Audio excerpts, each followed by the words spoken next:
الفصل الحادي عشر كيرول سابو يغو أبونغول كمنهاج المسلم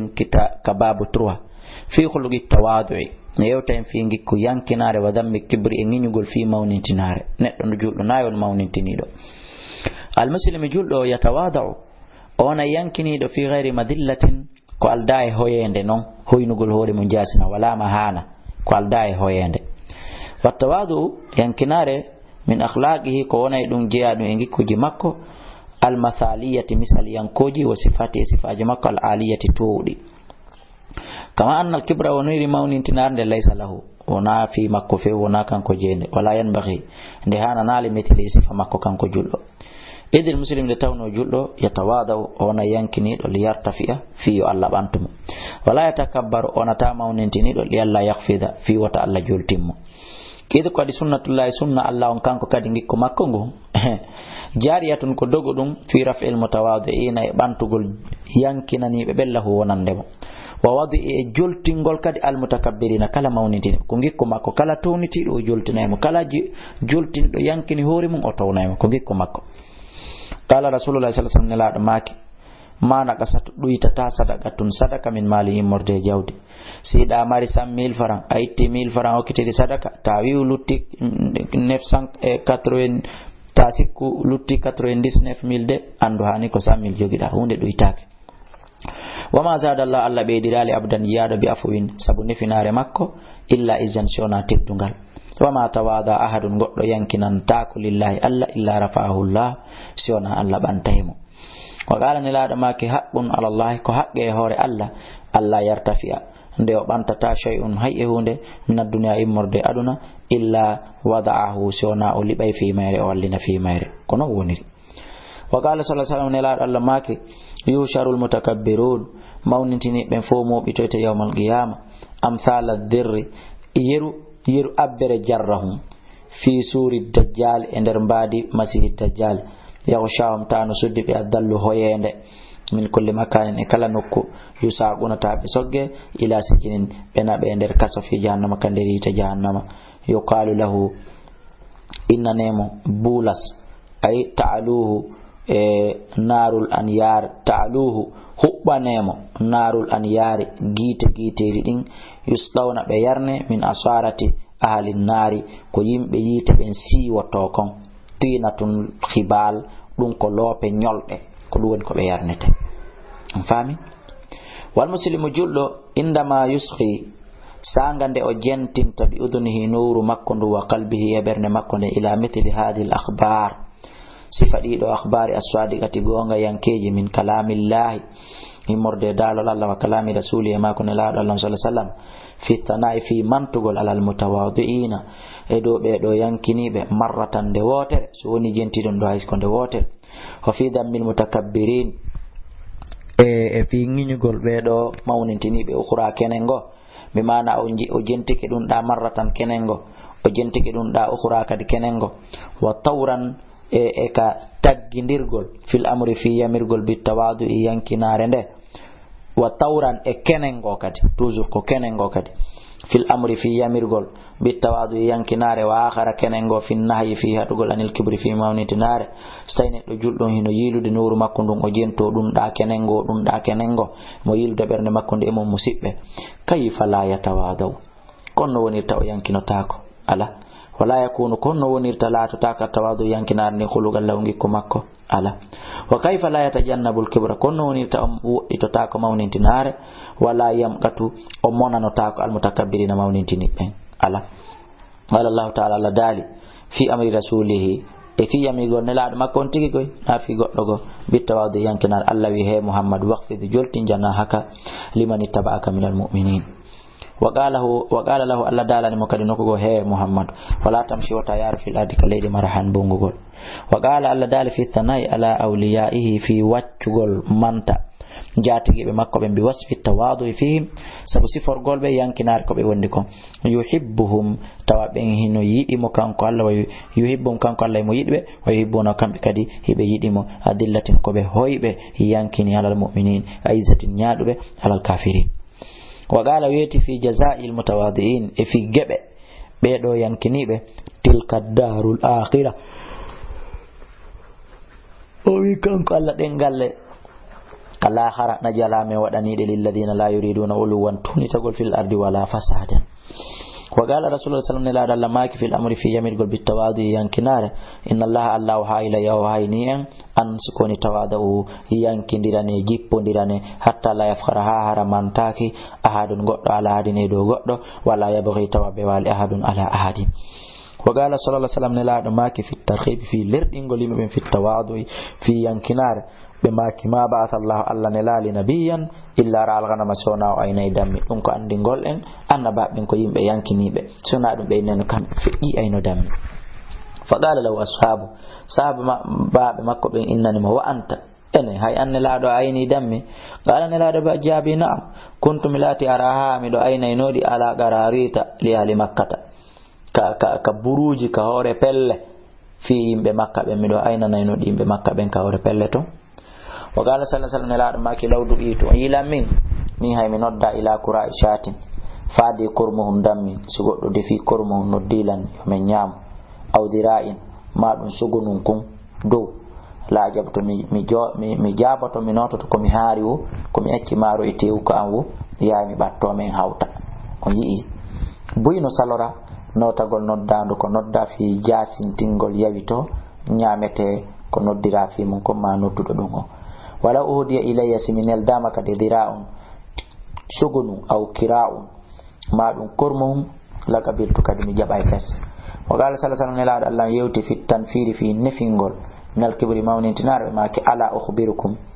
aw ngaccata mi hum pita bi ahli nari yimbe yite be wi o oy nelaɗo maki a kullu utulin ko kala townitiɗo jawwazin ñaaƴowo mustakbirin mawnintiniɗo.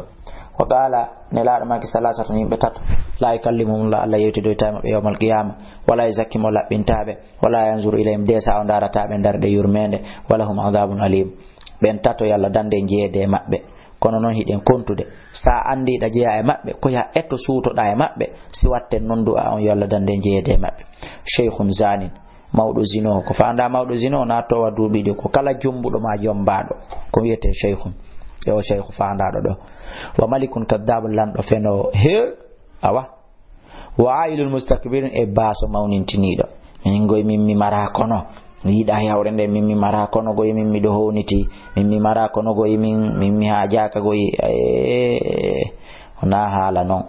si a marata yilan marɓe ɓen paɗe wota so jamɓe wota rewɓe kono wonu takko maɓɓe nani si ɓe okkorima jaɓa hara toraki ɓe kadi a yurminkinaki e maɓɓe kono si ɓe okkorima jaɓa. wa qala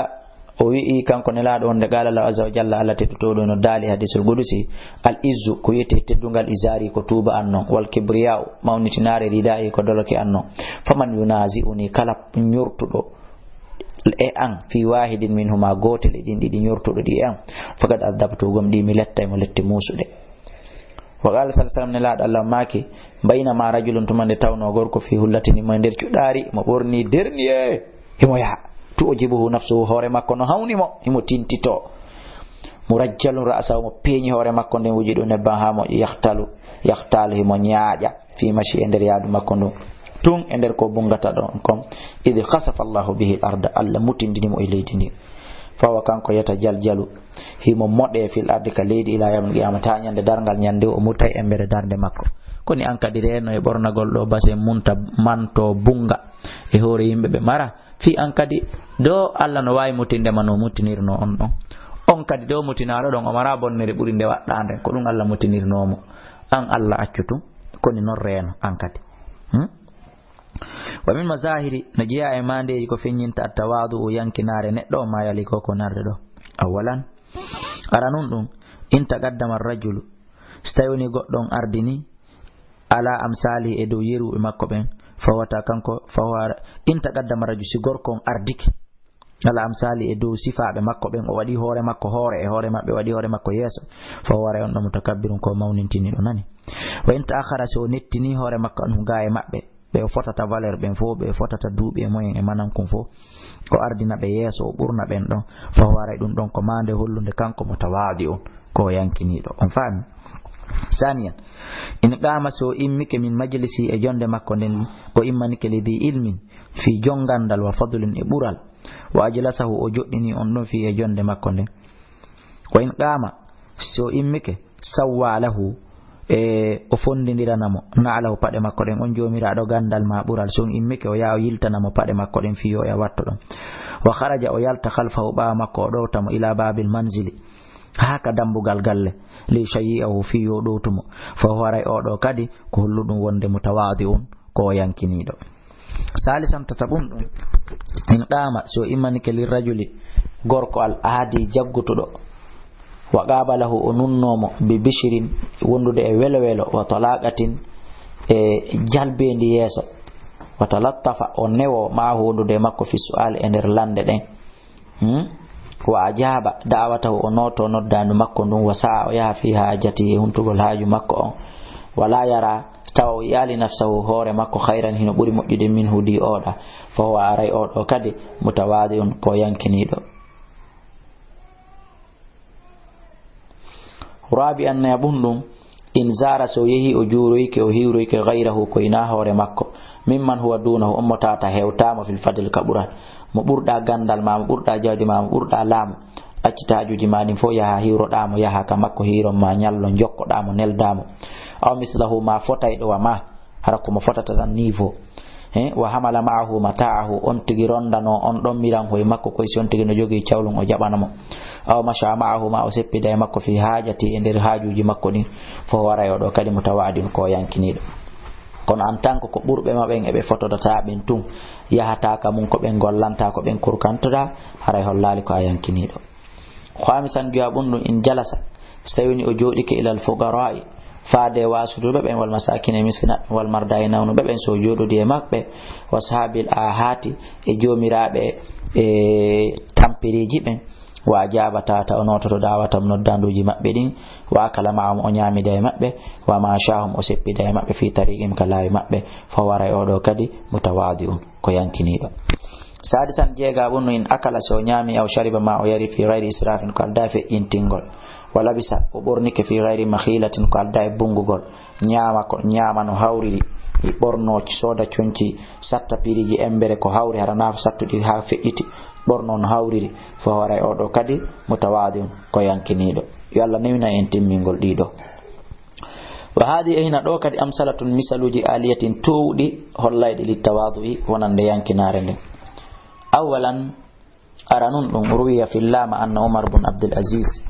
wonde oɗo atahu laylatan arnomo jemmare dayfun koɗo wa kana o laati kanko sayyidina Umar bin Abdul Aziz yaktubu himo windude fa kada siraju eɓɓi lampon yatfa nde o ɗanoto fa qala innani addayfu ko ɗon a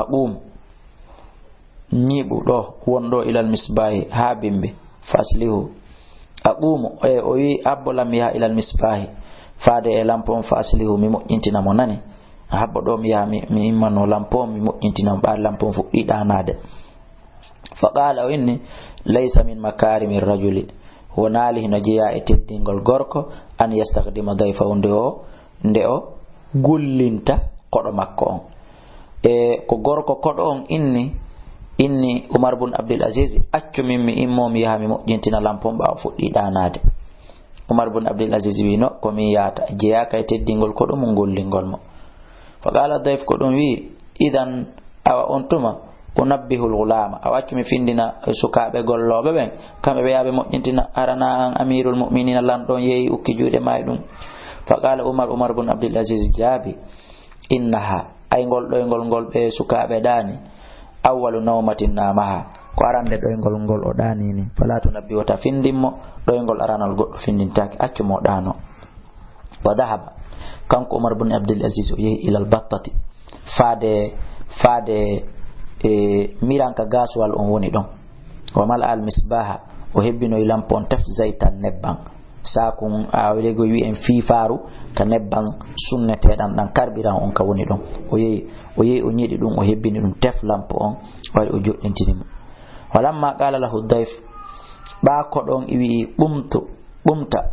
immoɗa anta an bi nafsika an tigi ya amiral mu'minina yaha ñeɗo yaɗan nebban adda lowa ka lampo min miɗo jooɗi golloɓe maɓe no jooɗi lamateri fof no jooɗi. Ajabahu Umar bin Abdul Aziz jaabimo qailan o inni dhahabtu mi yahi wa ana umaru komi umaru wa rajatu mi arti kadi wa ana umaru komi umaru mana ga saduytaake minni a shay'un ay hunde he wa khairu nas ko buri moƴƴude yimɓe ɓen man kana ko on laatiɗo indallahi ka Allah mutawadiyan ko ɓurɗo yankinade ko on ɓuri moƴƴude mi yehi komi umaru mi arti komi umaru hunde ɗuytaake ya Allahu akbar honno ثانيا من روي في اللام أن أبا هريرة رضي الله عنه أقبل وفيوتة من السوق كمارس يحمل هزمة حطب مروندي دونغال لأ أو تايكان كو يوم يدين دنيا خليفة بالمدينة وكان كو لونتينو مدينة لمروان ونند مروان تايكو مروان لامي أون سيغنو أمير المؤمنين مروان نلونتينو ويقول إيهم إن أوسأ ينين لاونغو للأمير ونند أمير أون ليمر فيه فيه وهو كان كو يحمل huzumatal hatabi himorondi dongal ledde kono goddo o inana yo goddo jabammo ma dum do rabian salisan tatabun dum ru'iya yi'ama umar ibn al-khattab sayna umar tigi marratan yande go hamilan himorondi lahman tewe faja'alahu himo wadingo fi milhafatihi kander bonfo makko ma kander sawdu makko faqila lahu himbe inani mo yuhmalu alayka accu rondaneɗa accu jaɓaneɗa ya amiral mu'minin faqala la terte mi rondo abul iyali a haqqo an yahamila baba ɓe ngurenden kon hande rondanagolɓe ko ɓe ñamata kon accemi naɓa daare ɗum ɗo daare hande président meɗen enen so tawi no fewtini si faɗin piiji khamisan jawabun qala anas bun malik o wi radiyallahu anhu yalla welemo in kanatil amatu si laatike korɗo min ima'il madina immorde horɓe madina ɓen la ta'khudhu bi yadi rasuli la ta'khudhu wallahi mo jogotono bi yadi rasuli jungo nelaɗo sallallahu alaihi wasallam fatantaligu bihi o yahda e makko haythu sha'at noni wo ka o falira o naɓira nelaɗo o lando mo haajuji makko e service ji makko nelaɗo mawnintinotako ɗum salotako ɗum fi wigol o ɗo ko korɗo ma wigol o ɗo ko debbo yo lanɗo lagine hoorejo on hande yo ndaaru hoore makko ɗon yo ndaaru hoore makko ɗon sadisan jeega won ɗum قال أبو سلمة إني قلت إنني لأبي سعيد الخدري ما ترى كون يودا فيما أحدث الناس في كوكو يمبي بين ون يوتود في كوكو يمبي بين فؤتي من الملبس مرد برناتيري هنده ويدانو داسا چونچون no dasa چونچol wal mashrabi en jaran no yara ko buubi no yara ko lewni wal markabi e wadda teri kala no waddo buubungal no jawa e hore puccun janu wal mutami ko nyamete kon no yiwda e dum faqala in yabuna akhi koy bi do nene goto on he ko kul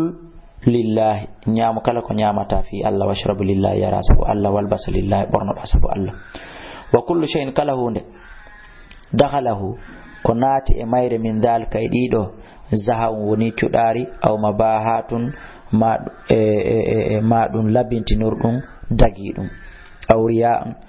e wiiden ka wa kullu shay'in kala hunde dakhalahu ko naati e mayre min dal ka immorde dum do zahawun woni cudari aduna aw mubahatun madum mantordum awriya madum yingo aw samatun madum naninani fa huwa ma'siyatun haray dum do woni gejji woni yeddugol Allah wa sarafun e fe'intingol wa aliji ƴewta no moƴƴa fi baytika e nder ɓeygude suudu manɗo minal khidmati immorde kurka duɓɓen ma kana konko laatino yo aliju hino ƴewtotono rasulullah nelaɗo sallallahu alaihi wasallam fi baytika suudu makko kana nelaɗo laatike ya'alifun nadija wiɗen kana nelaɗo laatike ya'alifun nadija hiɓe humayno ngeloba hiɓe humayno ngelodi ɗin ɗaɓɓita ɗi huma wa yaqilul ba'ira hiɓe humayno mbabbi ɗin wa yaqummul bayta hiɓe yettayno buruɗɗin fitta suudun ɗum enen ananayi ɗen inna gorko fittata si gorko fitti ɓeygu makko yaltay wa yahlubu shata himo ɓirayno dammi ɗin adda ƴetta ɓirdugal ngal yaka dingira ɓira wa yahsifunna ala ko ɗum woni hiɓe fittayno paɗe ɓe fittanayno yimɓe ɓen paɗe muɗum ɗen loota ño'aɗe wa yarqa uthawba ko ɗum woni hiɓe wuppayno cuñci ha maɗi ha yora ɓe sowa wa ya'kulu be nyamayno ma khadimihi wondude kurkadu mabbe dum wa yathanu anhu hibe dufana mo condini alego hibe unanamo ida ayasi oronki wa yashtari hibe sodo ya ashay'a peji min su'i kamarse wala yamna'u hadata be alhaya'u hersa fus sibe sodi goddum an yo allika hunde be tamborta dum yedi jungo mabbe ngo aw yajalaw maɓe waɗa ɗum fi tarafi thawbi ka sera concol maɓɓe ko ɗum woni ka sawdu maɓɓe ɓe wakko wayan qaliba ɓe rutto ila hali faade ka ɓeygode maɓɓe ne yusafil ghaniya tahay ɓe salmodira e patron wal faqira e baaso wal kabira e mawɗo was saghira e tosoko to yusallimu hiɓe salmina mubtadi an hara kadi ko kamɓe en pre fuɗɗagol hiwragol ala kulli man istakbalahu kala mo ɓe fotti e muɗum min saghirin wa kabirin immorde pay kowo e mawɗo aw aswada aw ahmara ɓalejo boɗejo hurran aw abdan pullowo maccuɗo foppo muɗum hiɓe fonnitere min ahli sala immorde e yimɓe juulo ɓen ali